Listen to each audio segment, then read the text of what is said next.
भजन सिमरन हम करना चाहते हैं लेकिन हमसे होता नहीं है। भजन सिमरन हम करना तो चाहते हैं लेकिन हमसे होता नहीं है। क्यों नहीं होता? क्या कारण है? क्योंकि हम बहुत सी गलतियां करते हैं। एक गलती नहीं, बहुत सी गलतियां।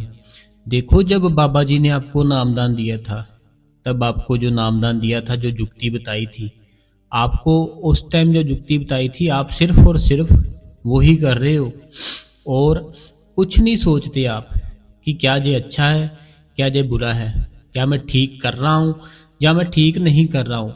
ये आप नहीं सोचते। बस जो बाबा जी ने जुक्ति बताई थी वैसे किया, लेकिन किया कितना टाइम? अरे 10 मिनट कर लिया, 15 मिनट कर लिया। अरे बाबा जी ने तो 2.5 घंटे बोला था। 2.5 घंटे बैठे नहीं। बाबा जी से शिकायत की, हमें कुछ दिखाई नहीं दिया, कुछ सुनाई नहीं दिया। अरे 2.5 घंटे बैठोगे तो सुनाई भी देगा और दिखाई भी देगा। तो आज का जो सत्संग है बहुत ही प्यारा और बहुत ही बढ़िया उन लोगों के लिए है जिनके मन में हर टाइम विचार चलते रहते हैं। कभी कोई विचार चलता है, कभी कोई विचार चलता है। कभी उनको ऐसे लगता है हमारी बात बनेगी नहीं, कभी उनको ऐसे लगता है पता नहीं बाबा जी अंत टाइम था जो हमारा आएगा, जब वो लेने आएंगे या नहीं आएंगे। तुम अगर ऐसी चीज़ें सोचोगे फिर कैसे आएंगे? तो स्वागत है संगत जी आपका, आपके अपने इस गुरु कृपा चैनल पे। जो भी संगत इस चैनल पे नहीं है, हमारी आपसे दोनों हाथ जोड़ के यही विनती है कि संगत जी आप चैनल को सब्सक्राइब कीजिए, बेल नोटिफिकेशन को ऑल पे कीजिए, कमेंट बॉक्स में राधा स्वामी और अपने शहर का नाम लिख दीजिए, राधा स्वामी जी। संगत जी, कई बार ऐसे होता है हम कोई काम कर रहे होते, अपने हिसाब से ठीक कर रहे होते हैं, लेकिन वो काम गलत हो रहा होता है। हम अपने हिसाब से वो काम ठीक कर रहे होते हैं, लेकिन ना वो काम गलत हो रहा होता है। तो जब हमें वो पता चलता है कि ये तो गलत कर रहे हैं, फिर जब हम ठीक करते हैं फिर वो काम अच्छे से होता है। ऐसे ही जो हम अपना भजन सिमरन करते हैं रोज की रोज, तो हमारी अगर बात नहीं बन रही तो इसका मतलब यही है जहाँ तो हमारे कर्म ही इतने बुरे हैं कि वो अभी ख़त्म ही नहीं हो रहे। तो जहाँ हम कुछ गलतियाँ कर रहे हैं जिसके कारण हमें अभी तक अपने अंदर उस प्रकाश के दर्शन ही नहीं हुए। तो गलतियाँ क्या करते हैं, गलतियाँ कब करते हैं, गलतियाँ कहाँ पे करते हैं? आज का सत्संग बीच में मत छोड़ना, सारे का सारा सुनना। और कुछ मेरे भाई बहनों ने सवाल भी किए थे जो कि हम इसी वीडियो में लास्ट में उसका आंसर देंगे। देखो, अगर कोई भी कमेंट में सवाल पूछता है ना, तो हम उसका आंसर नेक्स्ट डे, अगले दिन सुबह 7 बजे जो सत्संग अपलोड करते हैं उसमें देते ही देते हैं उसका आंसर। ठीक है संगत जी? तो संगत जी, हम सबसे जो पहली गलती करते हैं, सबसे पहली गलती हमारी ये है कि हम जिस बेड पे अपनी वाइफ के साथ बैठते हैं, जिस बेड पे हम अपनी वाइफ के साथ बैठते हैं, क्या उस बेड पे हम भजन सिमरन कर रहे हैं? अगर हम उसी बेड पे भजन सिमरन कर रहे हैं तो फिर हमारी बात कभी नहीं बनेगी। क्यों नहीं बनेगी? क्योंकि जो जगह होती है ना, जो जगह जैसी होती है, वो जगह जैसी होती है, वो जगह वैसी ही हमको एनर्जी देती है, वो जगह वैसी ही हमको सोच देती है, वो जगह पे हमको वैसे ही विचार आएंगे जैसे काम हम उस जगह पे करते हैं। ठीक है? जैसे कि मैं आपको एक चीज़ समझाता हूँ, फिर आपको प्रॉपरली समझ आएगी। देखो, जैसे किसी की डेथ हो गई, ठीक है, आप शमशान घाट में गए। अभी आप पहले नॉर्मल थे, ठीक थे, ठीक है, तो जैसे ही आप शमशान घाट में गए, आपने देखा आसपास आपके रो रहे हैं सब, तो सबका बुरा हाल है, बहुत ही बुरा चल रहा है समय। तो आपका मन है ना, जो एकदम से ठहर जाएगा। आपका मन भी करेगा कि मैं भी रोऊं थोड़ा सा। आपका मन, जिसको आप मानते होंगे, उसका जप करना अपने आप ही स्टार्ट कर देगा। अब ये क्या हुआ, ये वो जगह ही ऐसी थी। तो अभी आप मान लीजिए किसी गुरुद्वारा साहिब में गए हो, या मंदिर में गए हो, या मस्जिद में गए हो, या चर्च में गए हो, जहाँ भी आप गए हो, ठीक है, तो जैसे आप अंदर एंटर करोगे, आपके मन में एक बहुत ही प्यारी सी शांति मिलेगी और आपका जो मन है बहुत ही शांत हो जाएगा। जहाँ पे माथा टेकते हैं वहाँ माथा टेकोगे तो माथा टेकने के बाद आपका दिल करेगा 10 मिनट के लिए मैं बैठूं यहाँ पे। 10 मिनट के लिए आप बैठोगे तो आप जिनको मानते हो उनका नाम जप जरूर करोगे। तो ये क्या था, जगह चेंज हो गई। ठीक है, अब आप किसी शादी पे गए हो, शादी पे गए हो, वहाँ पे माहौल था नाचने गाने का, जगह ही ऐसी है तो आपका दिल कर रहा है नाचूं टापूं। अब अगर आप किसी के साथ मूवी देखने के चले गए हो, आपका जो मन है बहुत इंजॉय करता है, बहुत ही बढ़िया, बहुत ही एक्टिव होता है। ये क्या था, जगह चेंज हो गई। ऐसे ही हमारी जो भजन सिमरन करने के लिए जगह है ना, वो हमारे बेड पे नहीं है, ना हमारे सोफे पे है। देखो, जो काम हम अपने बेड पे करते हैं, जब हम भजन सिमरन करेंगे हमारे मन में वही विचार आएंगे, हमारे मन में वही ख्याल आएंगे, क्योंकि वहाँ पे एनर्जी ही वैसी है। जो आप हो ना भाई बहन, ये बात गौर से सुनना, चाहे किसी को अच्छा ना लगे, लेकिन ये बात सच है कि अगर हम हस्बैंड वाइफ जो है ना, वो अगर बेड पे ही बैठते हैं तो हमारा भजन सिमरन नहीं बनेगा। आपको बेड पे नहीं बैठना, आपको नीचे ज़मीन पर बैठना है। लेकिन ज़मीन पर भी ऐसे नहीं बैठना कि बिल्कुल ऐसे ही बैठ गए। पहले आपको नीचे आसन रखना है, जो आसन मैंने बताया था ना पहले भी सत्संग में, कि जो सेंटर में जाते हो ना आप, तो सबसे आगे जो आसन रखा होता है ना बैठने के लिए, जो बुजुर्गों के लिए रखा होता है आसन, जहाँ जिन्होंने जब नामदान लिया था उनको वहाँ पे गद्दियाँ दी गई थी ना बैठने के लिए, वो उसको आसन बोलते हैं। तो आपको बड़े ही ईजिली तरीके से डेरे में से मिल जाएगा। आप डेरे में जाओगे ना जब, तो वहाँ से आप उसको ले सकते हो। आप बोलना कि मुझे आसन चाहिए तो वो आपको दे देंगे।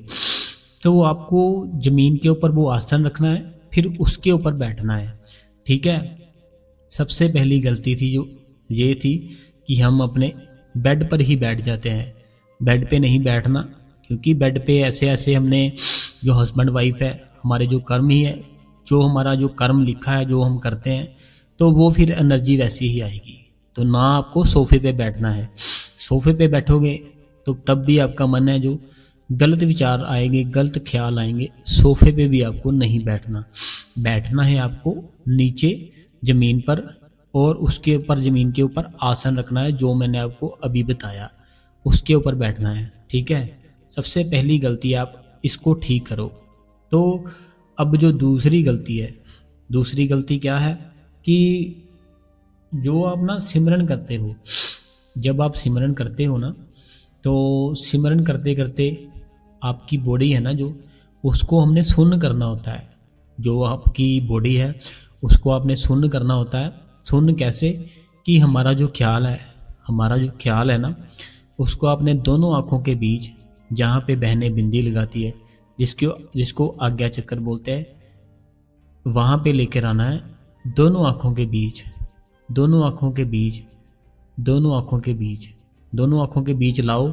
अपना जो ख्याल है वहाँ पे टिकाना होता है। ठीक है, टिकेगा कैसे, जब हमारी जो बॉडी है ना बिल्कुल एकदम से सुन्न हो जाएगी, तो हमारी जो जीभ है ना, ये भी हमारी एक बॉडी का पार्ट ही है। ठीक है, हमारी जो जीभ है ना, जिससे हम बोलते हैं, ये हमारी बॉडी का ही पार्ट है। तो हम जब सिमरन करते हैं ना, सबसे बड़ी ये गलती करते हैं कि हम जीभ के साथ सिमरन करते हैं। जीभ हमारी हिलती रहती है, हमारा जो मन है वो फिर टिकता नहीं है। हम सिमरन कैसे करना है, हम जैसे अपने मन में सोचते हैं ना, कितने विचार, कितने ऐसे ऐसे विचार कहीं जैसे आ रहे हैं या जा रहे हैं, हमारी तब जीभ नहीं हिलती। सिर्फ हम सोचते हैं, जैसे किसी को पैसे देने हैं या लेने हैं, या कोई चीज़ आपने लेनी है या देनी, कुछ भी करना है, आप अपने मन से सोचते हो। ठीक है, तो जैसे अपने मन से सोचते हो ना, वैसे ही आपने अपने मन से वो जो बाबा जी ने 5 नाम दिए हैं ना, उसको सिमरन करना है। जो बाबा जी ने 5 नाम दिए हैं उसको सिमरन करना है। जीभ के साथ नहीं, जीभ नहीं हिलनी चाहिए आपकी। जीभ को बिल्कुल शांत, जैसे मैंने बताया ना कि कोई भी ऐसी चीज़ जिसके बारे में आप सोचते रहते हो, जैसे आप सोचते हो ना, अपनी सोच को सिमरन में डाल दो। फिर देखो कैसे बाबा जी आप पे दया मेहर करते हैं। ये हो गई हमारी दूसरी गलती, जो हम दूसरी गलती करते थे, ठीक है। अब जो मैं बताने जा रहा हूँ, ये गलती सब करते हैं, मेरे भाई भी करते हैं, मेरी बहनें भी करती है। ये हो ही नहीं सकता कि आप करते ना हो। वो क्या है? वो ये है जो आप निंदा करते हो, बिना वजह के बातें करते रहते हो। ये बहुत बड़ी गलती करते हैं। देखो, अगर हम बातें कर रहे हैं ना, तो जिसकी हम बातें कर रहे हैं उसके जो बुरे कर्म होंगे ना, वो बहुत ही स्पीड से, अगर कोई बुरे कर्म करने का, जल्दी से बुरे कर्म करने का तरीका है ना, तो वो यही है कि आपकी कोई निंदा करे, आपके बारे में कोई गलत बोले, आपके बारे में कोई गलत बात सारे फैला दे। फिर आपके जो बुरे कर्म है ना, बहुत ही स्पीड से ख़त्म होंगे, बहुत स्पीड से। कबीर साहब जी कहते हैं कि मैं उनके वारे वारे जाता हूँ जो मेरी निंदा करते हैं। बोलते हैं कि उनके मैं पाँव को छूता हूँ, उनको मैं बहुत ही मुबारक बोलता हूँ जो मेरी निंदा करते हैं। क्योंकि अगर हम जिसकी निंदा करते हैं ना, उसके जितने बुरे कर्म हैं, वो बुरे कर्म इतनी स्पीड से ख़त्म होते हैं, आप सोच भी नहीं सकते। और जो निंदा कर रहा है, उसके अच्छे कर्म बहुत स्पीड से ख़त्म होते हैं। बुरे कर्म उसके जो है वो बढ़ते हैं, अच्छे कर्म बहुत स्पीड से ख़त्म होते हैं। जिसकी निंदा करोगे उसके बुरे कर्म बहुत स्पीड से ख़त्म होंगे, और जो निंदा कर रहा है उसके अच्छे कर्म बहुत स्पीड से ख़त्म होंगे। और जो सुन भी रहा है, सुनने वाला और करने वाला दोनों एक समान ही आते हैं। क्योंकि जो कर रहा है वो इसीलिए कर रहा है क्योंकि दूसरा सुन रहा है। अगर जो दूसरा सुन रहा है वो मना कर दे कि मैंने नहीं सुननी, फिर वो करेगा ही नहीं। इसलिए ये मत सोचना कि मैं तो करता नहीं हूँ, मैं सिर्फ सुनता ही हूँ या सुनती हूँ। तो आपके भी बुरे कर्म बहुत स्पीड से बनेंगे, अच्छे कर्म हैं जो आपके बहुत स्पीड से ख़त्म होंगे। ये थी आपकी जो तीसरी गलती थी, इसको आपने ध्यान पे रखना है। देखो, अगर हमने बाबा जी को सच्चे दिल से मान लिया है, तो जैसे बाबा जी कहते हैं कि वो जो मालिक है, वो जो भगवान है, वो सबके अंदर है। चाहे वो चोर है, चाहे वो ठग है, चाहे वो काला है, चाहे वो गोरा है, चाहे वो कोई भी है, स्त्री है, पुरुष है, बच्चा है, जो भी है, उसके अंदर वो मालिक बैठा है। अगर उनके अंदर वो मालिक बैठा है तो हम उसकी निंदा कैसे कर सकते हैं? हम तो फिर उस मालिक की निंदा कर रहे हैं, मालिक की निंदा ही कर रहे हैं हम। जैसे कि बाबा जी ने बोला है, सब यही बोलते हैं कि हमारे अंदर ही है भगवान, ठीक है। तो अगर हमारे अंदर ही है, चाहे वो जैसा भी इंसान है, उसके अंदर, सबके अंदर है, तो फिर हम जिसकी निंदा कर रहे हैं उसके अंदर भी तो मालिक है। फिर हम उस मालिक की निंदा ही कर रहे हैं, तो उस मालिक की निंदा करने का तो बहुत बड़ा पाप लगेगा। इसलिए आपको किसी की भी, चाहे कोई भी हो, निंदा नहीं करनी। चाहे आपके दुनिया का सबसे बुरा इंसान हो, उसकी भी निंदा नहीं करनी। आपको सिर्फ यही बोलना है ये बहुत बढ़िया इंसान है, इसके जैसा कोई इंसान ही नहीं है। फिर वो मालिक बहुत खुश होगा कि ये बहुत अच्छा और बहुत बढ़िया इंसान है। अब हम ये सोचते हैं कि बाबा जी हमें दर्शन क्यों नहीं दे रहे। देखो, अगर हमने किसी बर्तन में दूध डालना है ना, तो अगर बर्तन थोड़ा सा भी गंदा होगा, उसमें हम दूध नहीं डलवाएंगे। क्योंकि दूध है एकदम से सफ़ेद, दूध है एकदम से बिल्कुल पवित्र, बिना किसी मिलावट के, सब बिल्कुल शुद्ध होता है जो दूध होता है, ठीक है। तो उसको अगर हमने किसी बर्तन में डालना है, वो बर्तन एकदम से चमकरा होना चाहिए, साफ होना चाहिए, फिर हम डलवाएंगे। ऐसे ही हमारा जो मन है, हमारा जो ये शरीर है, अगर इसमें कोई गलत विचार नहीं है, इसमें कोई गंदगी नहीं भरी, इसमें कुछ भी बुरा, कोई किसी के बारे में कुछ गलत नहीं सोचता, बिल्कुल ये ख़त्म हो चुका है, फिर वो मालिक आपके अंदर बड़ी ही जल्दी आ जाएंगे और आपको अपने अंदर से दर्शन देंगे। तो जो निंदा है वो नहीं करनी है आपने, जो मर्जी हो। मैं एक आपको साधु की बात बताता हूँ। एक ना साधु थे, तो उन साधु जी से पूछा किसी ने कि साधु जी, जो हम निंदा होती है, किसी की निंदा करते हैं, तो इसका क्या नुकसान है और क्या फ़ायदा है, और अगर आपको किसी की निंदा करनी हो तो आप किसकी निंदा करोगे? तो वो साधु जी ने पता क्या जवाब दिया था? वो साधु जी ने जवाब दिया था, अगर मेरे को कोई बोलेगा ना, अगर मेरा कोई गुरु या कोई भी बोलेगा कि तुम्हें किसी की निंदा करनी है, तो मैं अपनी मदर की निंदा करूंगा, मैं अपनी माँ की निंदा करूंगा। क्यों? क्योंकि मैं किसी और के बुरे कर्म क्यों खत्म करूं। वो साधु जी बोलते हैं कि मैं क्यों अपने किसी के भी बुरे कर्म खत्म कर दूं इतनी जल्दी से। मैं अपनी माँ के कर्म खत्म करूंगा बुरे, मेरे चाहे अच्छे जाते हैं तो जाए, लेकिन मैं अपनी माँ के कर्म बुरे खत्म करूंगा। इतना है उसका जो निंदा का प्रभाव है।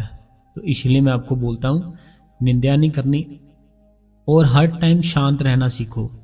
ये नहीं कि बिना वजह से किसी से बोल रहे हो, बिना वजह किसी से बातें कर रहे हो। बिल्कुल शांत रहना सीखो। जैसे वो मालिक है, देखो वो मालिक कितना शांत है। बाबा जी जब किसी से बात करते हैं, देखो कितने प्यार से, कितने बढ़िया तरीके से बात करते हैं। ऐसे ही हमें चाहिए।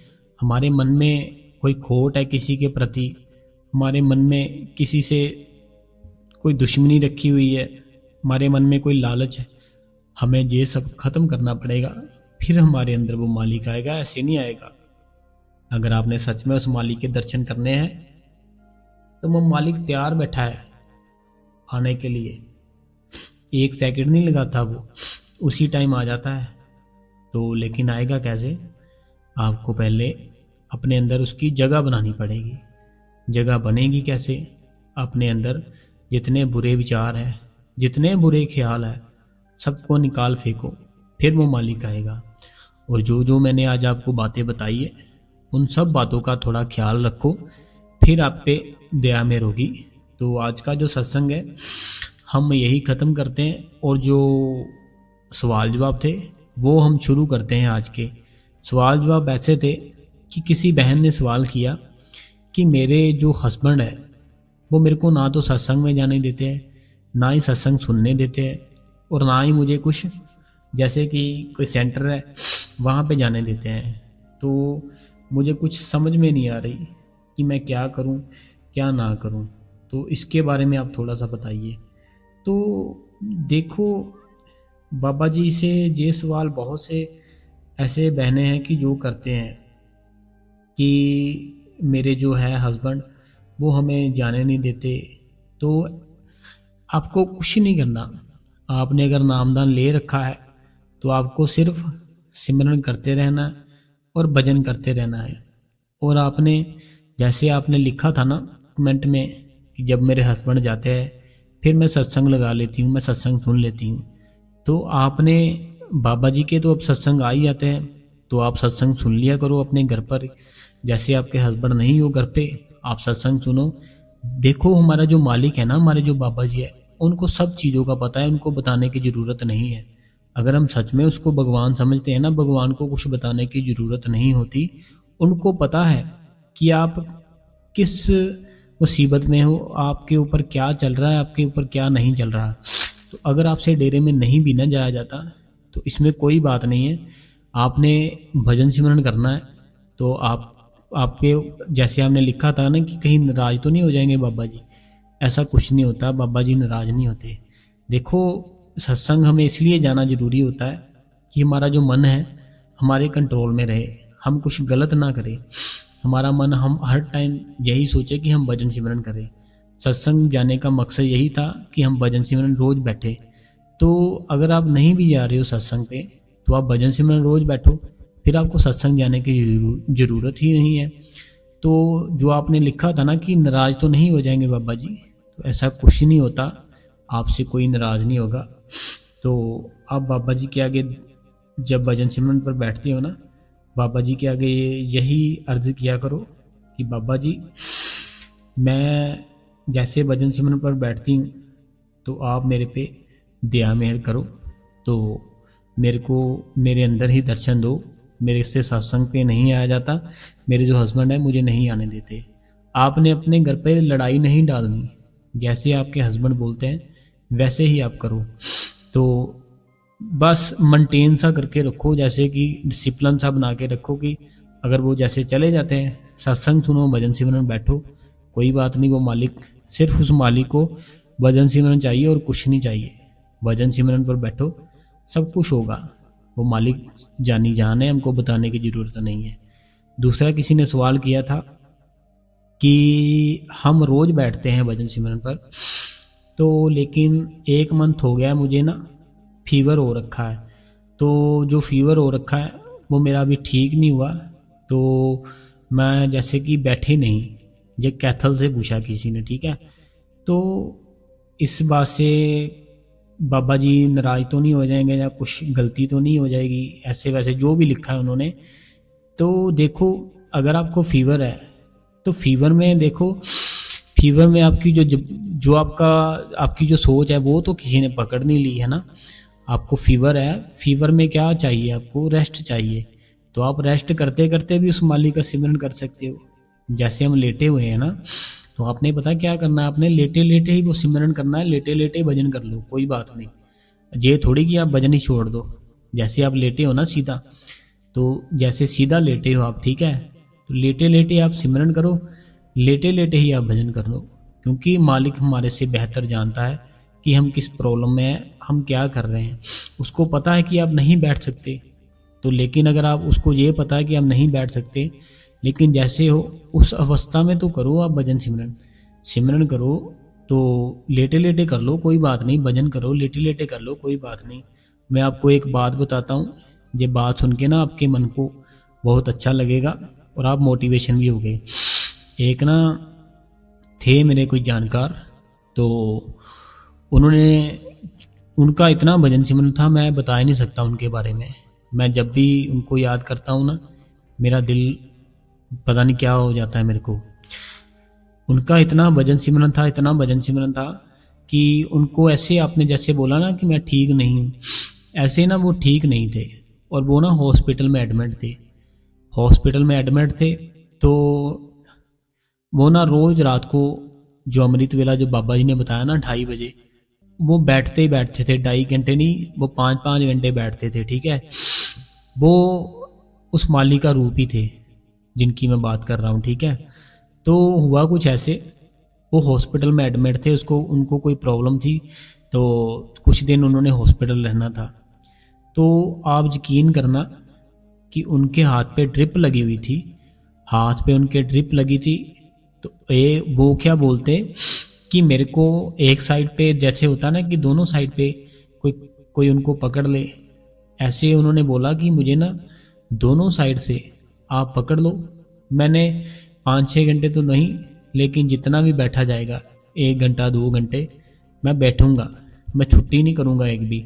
तो ऐसे उनको एक तरफ से किसी ने पकड़ा, एक तरफ से ऐसे मैंने पकड़ा, तो उन्होंने 2-2.5 घंटे ऐसे भजन सिमरन किया अपना। ट्रिप लगी हुई थी लेकिन उन्होंने किया। वो बोलते मैं छुट्टी नहीं करूंगा, ये मालिक ने जो दिया है हमें नामदान, ये हमें हमारे लिए ही दिया है, उसने अपने लिए नहीं दिया, हमारे लिए दिया है। हम छुट्टी नहीं करेंगे, हम बैठेंगे ही बैठेंगे, चाहे वो जितनी मर्जी हमारी परीक्षा ले, हम बैठेंगे ही बैठेंगे। तो ऐसे ही आपको अगर कोई प्रॉब्लम है, आप लेटे लेटे सिमरन करो, लेटे लेटे भजन करो, कोई बात नहीं। मालिक को सब पता है, वो मालिक सब जानता है। तो आज का सत्संग हम यही ख़त्म करते हैं संगत जी। कल फिर हम एक नया सत्संग लेकर आएंगे। तो संगत जी, जो आप सवाल पूछते हो ना, हम उसका जवाब अगली वीडियो में देते ही देते हैं, ठीक है। आप अगली वीडियो देख लिया करो और अपने सवाल का जवाब मिल जाएगा आपको, ठीक है। तो चैनल को संगत जी सब्सक्राइब कर दीजिए, बेल नोटिफिकेशन को ऑल पे कर दीजिए।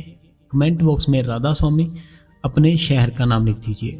राधा स्वामी जी।